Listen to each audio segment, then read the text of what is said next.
हर हर महादेव भक्तों, आप लोगों का मेरे YouTube चैनल में स्वागत है। भगवान शिव और माता पार्वती की कृपा आप लोगों पे बनी रहे और आपका जीवन खुशियों से बीते। आज मैं आप लोगों को बताऊंगी कि जीवन में 4 धाम की यात्रा करना क्यों ज़रूरी होता है। ऐसा क्यों कहा जाता है कि अपने जीवन में 4 धाम की यात्रा एक बार ज़रूर कर लेनी चाहिए। इसके पीछे के क्या क्या कारण हैं, तो चलिए मैं आप लोगों को बताती हूँ। तो आप इस वीडियो को पूरा देखें, आप इसे आधा अधूरा ना छोड़ें, आप इसे पूरे लास्ट तक देखिएगा। तो चलिए मैं आपको बताती हूँ जीवन में 4 धाम की यात्रा क्यों जरूरी है और 4 धाम की यात्रा करने से मोक्ष की प्राप्ति कैसे होती है।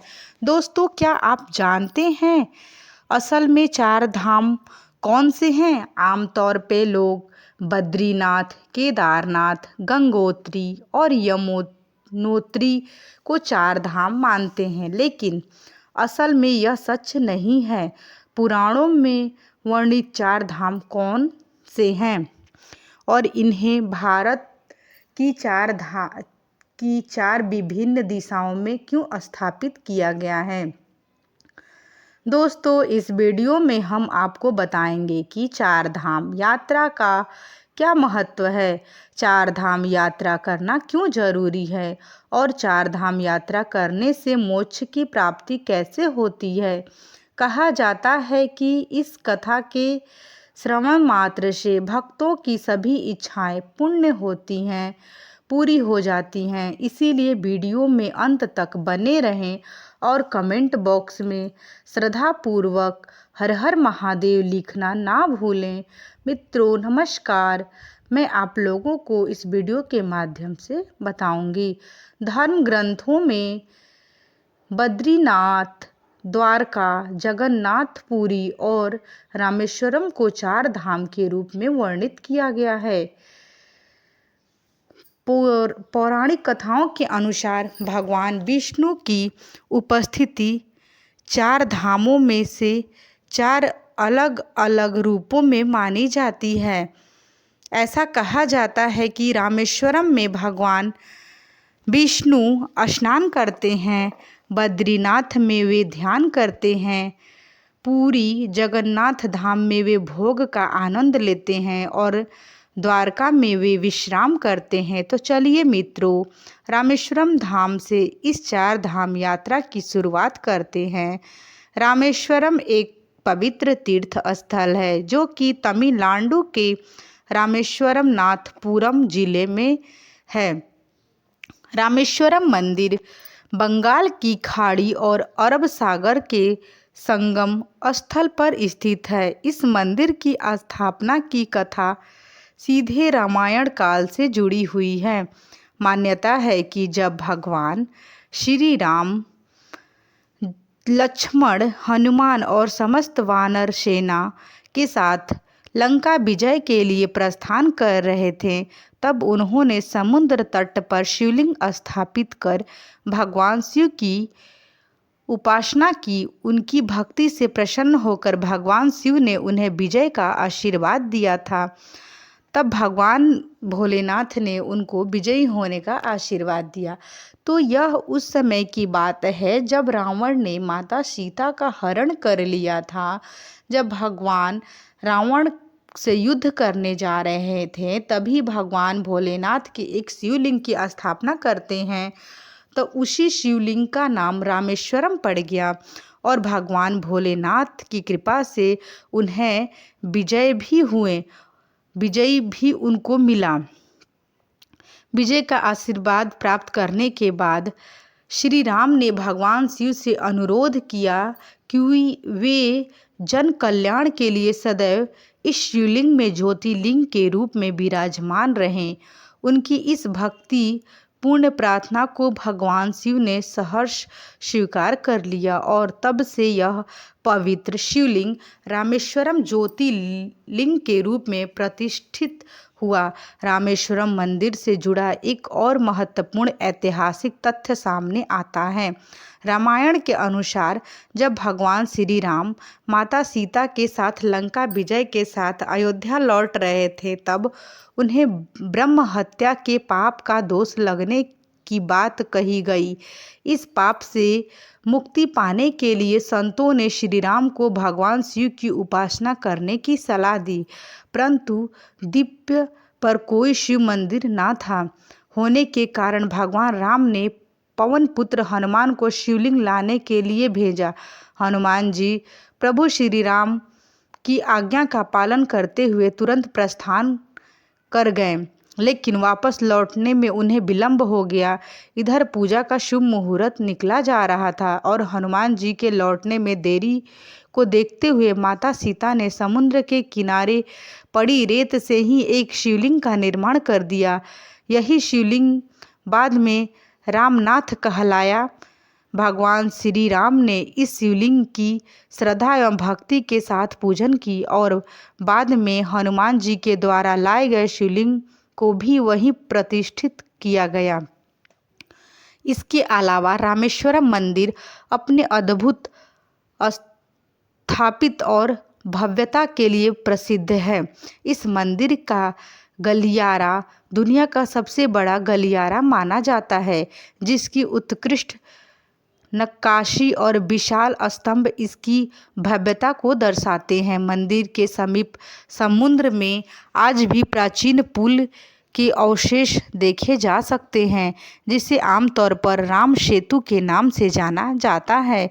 यह सेतु श्री राम और उनकी वानर सेना द्वारा लंका जाने के लिए बनाया गया था और इसे हिंदू धर्म के सबसे रहस्यमय और ऐतिहासिक स्थलों में से एक माना जाता है। आइए अब जानते हैं 4 धामों में से पवित्र बद्रीनाथ मंदिर के बारे में। बद्रीनाथ मंदिर उत्तराखंड के चमोली जिले में अलकनंदा नदी के तट पर स्थित है। एक पवित्र तीर्थ स्थल है जो भगवान विष्णु को समर्पित है। यह मंदिर अलकनंदा नदी के बाएं तट पर नर एवं नारायण नामक 2 पर्वत श्रृंखलाओं के बीच स्थित है। प्राचीन वास्तु काल में निर्मित यह भव्य मंदिर लगभग 15 मीटर ऊंचा है। इसकी संरचना 3 प्रमुख भागों में विभाजित है, जिनमें गर्भगृह, दर्शन मंडप और सभा मंडप शामिल हैं। मंदिर के अंदर 15 दिव्य मूर्तियां स्थापित हैं, जिनमें सबसे प्रमुख भगवान विष्णु की 1 मीटर ऊंची काले पत्थर की प्रतिमा है। बद्रीनाथ धाम को धरती का बैकुंठ कहा जाता है, क्योंकि यह भगवान विष्णु के धामों में से एक है और मोक्ष प्राप्ति का पवित्र स्थान माना जाता है। यही कारण है कि हर वर्ष लाखों श्रद्धालु यहाँ आकर भगवान बद्रीनारायण के दर्शन करने पहुँचते हैं। माना जाता है कि यह प्रतिमा भगवान विष्णु की स्वयं प्रकट यानी स्वयंभू मूर्तियों में से एक है। इस मंदिर की स्थापना और इसके नामकरण को लेकर कई पौराणिक कथाएं प्रचलित हैं। पौराणिक कथाओं के अनुसार बद्रीनाथ धाम पहले भगवान शिव की तपस्या स्थली थी, लेकिन भगवान विष्णु को अपने ध्यान और योग के लिए एक उपयुक्त स्थान चाहिए था। इसीलिए उन्होंने एक छोटे बच्चे का रूप धारण किया और रोना शुरू कर दिया। जब माता पार्वती और भगवान शिव ने बच्चे से रोने का कारण पूछा तो मासूम बालक के रूप में भगवान विष्णु ने केदार भूमि को अपने ध्यान के लिए मांग लिया। एक दूसरी पौराणिक कथाओं के अनुसार एक बार देवी लक्ष्मी भगवान विष्णु से रूठ गईं। उन्हें मनाने के लिए भगवान विष्णु ने इस स्थान पर गहन तपस्या शुरू कर दी। ध्यान में लीन होने के कारण वे कठोर मौसम और प्रतिकूल परिस्थितियों से पूरी तरह अनजान थे। पत्नी धर्म निभाते हुए देवी लक्ष्मी ने बद्री के पेड़ का रूप धारण कर लिया और अपनी शाखाओं से भगवान विष्णु को ढक लिया। देवी लक्ष्मी के इस प्रेम और त्याग से प्रसन्न होकर इस स्थान को बद्रीनाथ नाम दिया गया। बद्रीनाथ धाम को लेकर एक मान्यता यह भी है कि जो भी भक्त यहाँ दर्शन कर लेता है वह जीवन और मृत्यु के चक्र से मुक्त हो जाता है। इसके अलावा बद्रीनाथ धाम में भगवान शिव को ब्रह्म हत्या के पाप से मुक्ति मिली थी। इसी कारण से इस स्थान को ब्रह्म कपाल के नाम से भी जाना जाता है। ब्रह्म कपाल एक पवित्र ऊंची शिला है जहाँ पितरों के लिए श्राद्ध तर्पण किया जाता है। मान्यता है कि इस स्थान का श्राद्ध करने से पितरों को मोक्ष और शांति की प्राप्ति होती है। दोस्तों, अब बात करते हैं चारों धामों में से एक पुरी धाम यानी जगन्नाथपुरी की। जगन्नाथपुरी मंदिर उड़ीसा राज्य के पुरी शहर में स्थित है और हिंदू धर्म के सबसे पवित्र तीर्थ स्थलों में से एक माना जाता है। जगन्नाथ शब्द का अर्थ होता है जगत के स्वामी और इस मंदिर के मुख्य रूप से 3 देवताओं की पूजा होती है। भगवान जगन्नाथ, उनके बड़े भाई बलभद्र और उनकी बहन सुभद्रा। पूरी मंदिर की सबसे प्रसिद्ध परंपरा यहाँ की रथ यात्रा है जो हर वर्ष आषाढ़ शुक्ल पक्ष की द्वितीय यानी लगभग जून में आयोजित की जाती है। कलयुग में भगवान श्री कृष्ण राजा इंद्र घुमन के सपने में प्रकट हुए और उन्हें आदेश दिया कि वे पुरी के समुद्र तट पर मिले एक दिव्य पेड़ से उनका विग्रह बनवाएं और इसे मंदिर में प्रतिष्ठित करें। राजा इंद्र भगवान की आज्ञा का पालन करते हुए एक कुशल बढ़ाई यानी शिल्पकार की खोज में जुट गए। इसी दौरान उन्हें एक वृद्ध ब्राह्मण मिला जिन्हें स्वयं इन विग्रहों को बनाने की इच्छा जताई। हालांकि उस वृद्ध ब्राह्मण ने एक शर्त रखी कि वह विग्रहों को एक बंद कमरे में तैयार करेगा और जब तक कि मूर्ति पूर्ण न हो जाए तब तक कोई भी दरवाज़ा नहीं खोलेगा। यदि किसी ने अंदर झांका या दरवाज़ा खोला तो मूर्ति का निर्माण अधूरा रह जाएगा। राजा इंद्र घुमन ने इस शर्त को स्वीकार कर लिया और वृद्ध ब्राह्मण मूर्ति के निर्माण में जुट गया। शुरुआत में कमरे में लगातार लकड़ी तरसने की आवाज़ आती रही जिससे सभी को विश्वास था कि मूर्ति बन रही है, लेकिन कुछ दिनों बाद अचानक कमरे से आवाज़ आनी बंद हो गई। राजा और रानी को यह संदेह होने लगा कि कहीं उस वृद्ध ब्राह्मण के साथ कोई अनहोनी तो नहीं हो गई। कई दिनों से कमरे के भीतर कोई आवाज़ नहीं आ रही थी जिससे उनकी चिंता और भी बढ़ गई। आखिरकार इस संन्यास में राजा इंद्रघुमन ने कमरे का दरवाज़ा खोलने का निर्णय लिया। जैसे ही दरवाज़ा खुला राजा ने देखा कि विग्रह अधूरे थे। भगवान जगन्नाथ, बलभद्र और सुभद्रा की मूर्ति के हाथ पैर पूरी तरह से नहीं गए थे। उसी क्षण राजा को एहसास हुआ कि वह रहस्यमय वृद्ध कोई साधारण नहीं, बढ़ई नहीं, बल्कि स्वयं देव शिल्पकार विश्वकर्मा थे जो भगवान की दिव्य मूर्तियों का निर्माण कर रहे थे। लेकिन उनकी शर्तें तोड़ी जाने के कारण वे अधूरी मूर्तियां छोड़कर अंतर्ध्यान हो गए। हालांकि राजा ने इसे ईश्वर की लीला माना और उन अधूरी मूर्तियों को ही मंदिर में स्थापित किया। यही कारण है कि जगन्नाथ मंदिर में अन्य मंदिरों की तरह पत्थर या धातु की मूर्तियां नहीं हैं, बल्कि विशेष प्रकार की लकड़ी से बनी मूर्तियों की पूजा की जाती है। जगन्नाथ मंदिर भगवान विष्णु के 8वें अवतार और श्री कृष्ण को समर्पित है। वर्तमान में जो मंदिर भक्तों को दिखाई देता है उसका निर्माण 7वीं शताब्दी में हुआ था। हालांकि इतिहास में यह मंदिर 3 बार टूट चुका है। इस मंदिरों से जुड़ी सबसे आश्चर्यजनक बात यह है कि मंदिर के शिखर पर लग लाल ध्वज हमेशा हवा की विपरीत दिशा में लहराता रहता है। वैज्ञानिक दृष्टि से इसका कोई ठोस प्रमाण नहीं मिला है। जिस दिशा में हवा बहती है उसी दिशा में वह लाल ध्वज हमेशा फहराता रहता है।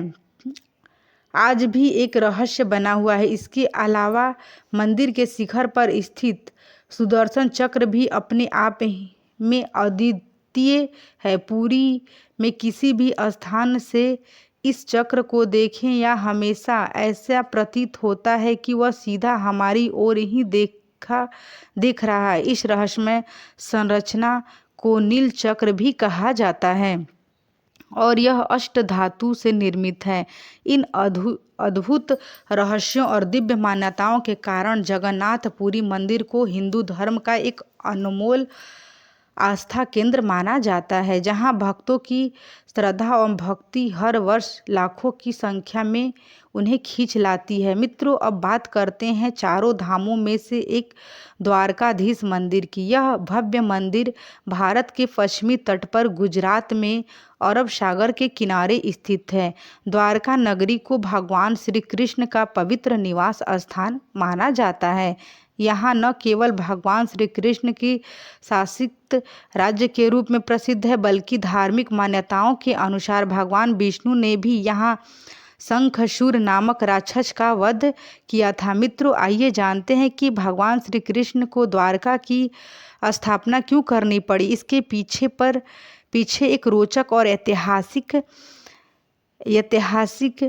कथा छिपी है। जब भगवान श्री कृष्ण ने मथुरा के अत्याचारी राजा कंस का वध किया तो कंस के शूर मगध राज जरासंध ने इस पर क्रोधित होकर यादव वंश का संहार करने का संकल्प लिया। अपने प्रतिशोध की आग में जलते हुए जरासंध बार बार मथुरा और यादवों पर आक्रमण करता रहा, जिससे नगरवासियों को संकट का सामना करना पड़ा। अंत में यादवों की सुरक्षा और शांति सुनिश्चित करने के लिए श्री कृष्ण ने मथुरा छोड़ने का निर्णय लिया।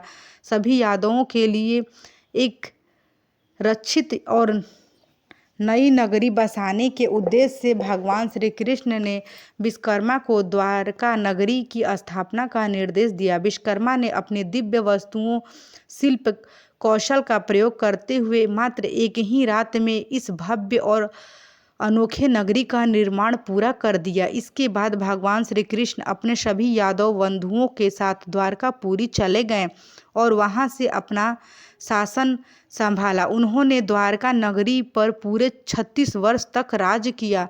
जब श्री कृष्ण ने वैकुंठ प्रस्थान किया तो एक अद्भुत घटना घटी। भगवान की यह स्वर्णिमय नगरी स्वस्त समुद्र में समा गई और अंत में सिर्फ श्री कृष्ण का मंदिर ही बच गया। कहा जाता है कि आज भी द्वारका नगरी के अवशेष समुद्र के भीतर मौजूद है और समय समय पर कई पुरातत्विक खोज में इसे प्रमाण मिलने के दावे किए जाते हैं। हालांकि इस विषय पर अलग अलग मत है। कहते हैं कि जब द्वारका नगरी समुद्र में समा गई तब भगवान श्री कृष्ण के परपोते वज्रनाभा ने मुख्य मंदिरों का निर्माण करा, जिससे आज का द्वारकाधीश मंदिर कहा जाता है। माना जाता है कि यह मंदिर लगभग 2500 वर्ष पुराना है। यह मंदिर 7 मंजिला है और इसमें 2 मुख्य द्वार हैं, जिसे स्वर्ग द्वार और मोक्ष द्वार कहा जाता है। द्वारकाधीश मंदिर लगभग 157 फीट ऊंचा है और इसके शिखर की ऊंचाई 43 मीटर है। मंदिर के शिखर एक विशाल ध्वज लगा हुआ है, जिस पर सूर्य और चंद्रमा के प्रतीक अंकित हैं। इस ध्वज की सबसे अद्भुत विशेषताएं यह है कि यह इतना विशाल है कि इसे 10 किमी की दूरी से भी स्पष्ट रूप से देखा जा सकता है। इस पवित्र ध्वज को दिन में 3 बार बदला जाता है और यह परंपराएं सदियों से चली आ रही हैं। हर बार ध्वज परिवर्तन के दौरान श्रद्धालु बड़ी संख्या में एकत्र होते हैं और इसे देखने मात्र से स्वयं को धन्य मानते हैं। तो मित्रों, तो अब आप समझ ही गए होंगे कि 4 धाम की यात्रा सिर्फ एक तीर्थ यात्रा नहीं, बल्कि आत्म शुद्धि, पाप मोचन एवं मोक्ष की प्राप्ति का मार्ग है। यह यात्रा हर हिंदू के जीवन में एक बार अवश्य होनी चाहिए, क्योंकि यह सिर्फ देव दर्शन ही नहीं बल्कि आत्म आत्मिक शांति और धर्म की गहराई को समझने का भी अवसर है। अगर आपको यह कथा जानकारी पूरी लगी हो तो इसे ज़्यादा से ज़्यादा लोगों को शेयर करें ताकि और भी लोग इस दिव्य यात्रा के महत्व को जान सकें। कमेंट में हर हर महादेव लिखना ना भूलें। कृपया हमें बताएं कि क्या आप भी चार धाम यात्रा पर जाने का संकल्प ले चुके हैं। ऐसे ही और भी रोचक आध्यात्मिक वीडियो के लिए चैनल को सब्सक्राइब कर लें। यदि आप लोगों को मेरी वीडियो पसंद आई होगी तो आप मेरे वीडियो को लाइक, शेयर एंड सब्सक्राइब ज़रूर करिएगा और इसी तरह का वीडियो देखने के लिए मेरे यूट्यूब चैनल पर बने रहिएगा। यदि आप मेरे यूट्यूब चैनल पर नए हैं, यदि आपने अभी तक मेरे चैनल को सब्सक्राइब नहीं किया है तो कृपया करके आप इसे सब्सक्राइब कर लीजिएगा और बेल आइकन को भी दबा लीजिएगा ताकि आप लोगों को मेरे वीडियो का नोटिफिकेशन मिलता रहेगा। और कमेंट बॉक्स में हर हर महादेव लिखना बिल्कुल भी ना भूलिएगा। भगवान शिव की कृपा आप लोगों पे बनी रहे। अब मैं इस वीडियो को यहीं पे एंड करूँगी। अब मैं मिलूँगी आप लोगों से नेक्स्ट वीडियो में।